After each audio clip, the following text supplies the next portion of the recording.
Hi super fans, I am Swapnil और इस video में मैं बताऊंगा guardians of the Galaxy volume 3 से एंट्री कर रहे new super hero Adam warlock और उसके एमसीयू में फ्यूचर के बारे में। इस साल के सैन डिएगो कॉमिक कॉन में एक्टर विल पोल्टर को एडम वॉरलॉक के रूप में इंट्रोड्यूस किया गया, जिसका फर्स्ट लुक हमें फाइनली मिला guardians of the Galaxy volume 3 के ट्रेलर से। यस, ये वही एक्टर है जिसकी you guys are getting paid वाली फेमस मीम आपने कई बार देखी होगी। You are making $500,000 and you were only going to pay me 30? You're getting 30 grand? I'm getting 1,000.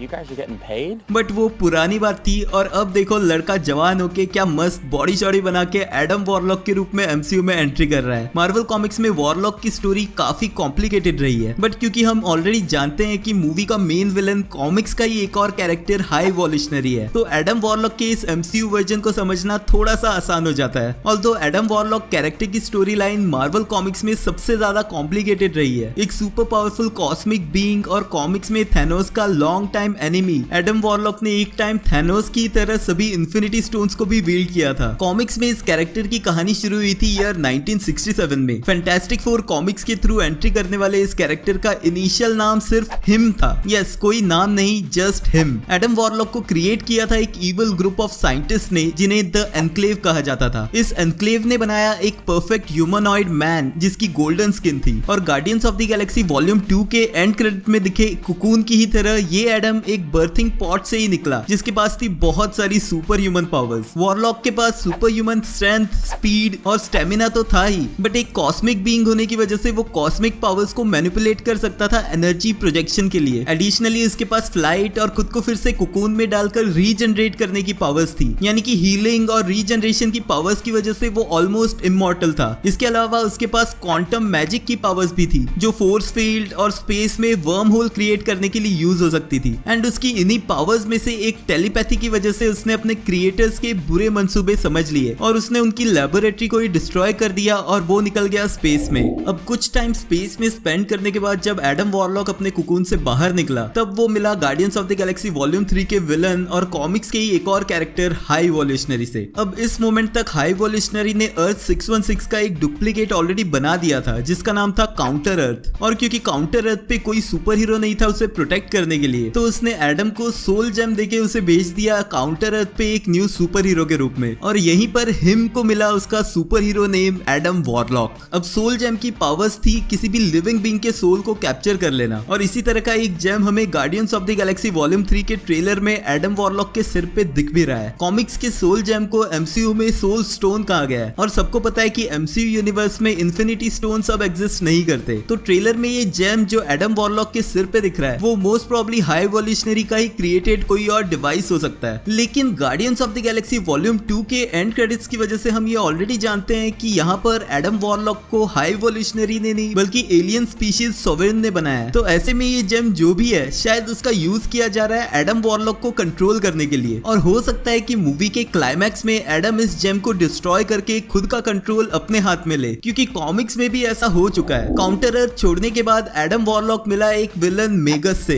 जिसे रोकने के लिए एडम ने साथ दिया थैनोस और गमोरा का, और यहाँ पर एडम को सच्चाई पता चली कि मेगस वो खुद ही है फ्यूचर से, यानी कि उसका एक ऐसा फ्यूचर वर्जन जो सोल जेम के ओवर यूज से इवल हो गया है। अब यहाँ पर मेगस को हराने के बाद एडम वॉरलॉक ने थैनोस को भी हराया और उसे स्टोन का पुतला बना दिया, जो ये प्रूव करता है कि एडम वॉरलॉक कॉमिक्स में तो थैनोस से ज्यादा स्ट्रॉन्ग है। अब एमसीयू वर्ल्ड में उसे कितना स्ट्रॉन्ग दिखाया जाता है वो तो मूवी से ही पता चलेगा, लेकिन कॉमिक्स में इसी सोल जेम की वजह से एडम वॉरलॉक को माना जाता है अवतार ऑफ लाइफ, वहीं थैनोस को माना जाता है अवतार ऑफ डेथ। तो एक तरह से वॉरलॉक और थैनोस सिबलिंग्स हैं, मतलब रियल के नहीं लेकिन मेटाफोरिकली, और कॉमिक्स में ये दोनों आपस में जरूर लड़े हैं लेकिन कई बार साथ में लड़के बड़े विलन्स को हराते हुए भी दिखे हैं। इनफैक्ट एडम वॉरलॉक ने थैनोस के इन्फिनिटी गॉन्टलेट को पाने वाले प्लान को फेल करने के बाद जब सभी जेम्स को स्प्लिट कर दिया था यूनिवर्स के अलग अलग सुपर हीरोज में, तो उनमें से एक पावर जेम उसने दिया था थैनोस को ही, जो ये बात प्रूव करता है कि एडम वॉरलॉक थैनोस पे ट्रस्ट करता था, और आखिर में सोल जेम अपने पास रख के उसके बेस्ट पोटेंशियल पोटेंशियल को सही तरीके से यूज करने के लिए एडम वॉरलॉक ने खुद को एक लॉजिक बेस्ड कैरेक्टर बना लिया, यानी कि एक ऐसा ह्यूमनॉइड जो सभी इमोशंस से परे था। अब एमसीयू में वॉरलॉक की एंट्री हो रही है guardians of the Galaxy volume 2 के 6 साल बाद, बट एनिमेटेड फॉर्म में वो पहले भी एनिमेटेड फिल्म प्लैनेट अर्थ और एनिमेटेड शोज जैसे कि अवेंजर्स, अर्थ्स माइटीएस्ट हीरोज और गार्डियंस ऑफ द गैलेक्सी में पहले दिख चुका है। ऊपर से कॉमिक्स में इन्फिनिटी सागा स्टोरी लाइन का मेन पार्ट होने के बावजूद एडम वॉरलॉक को एमसीयू के इन्फिनिटी सागा में इंट्रोड्यूस नहीं किया गया। शायद इसका मेन रीजन हो सकता है एडम वॉरलॉक की पावर्स, यानी कि इतना ओवर पावर्ड कैरेक्टर इंट्रोड्यूस करने से मेन अवेंजर्स टीम के मेंबर्स काफी डल लगते। बट चलो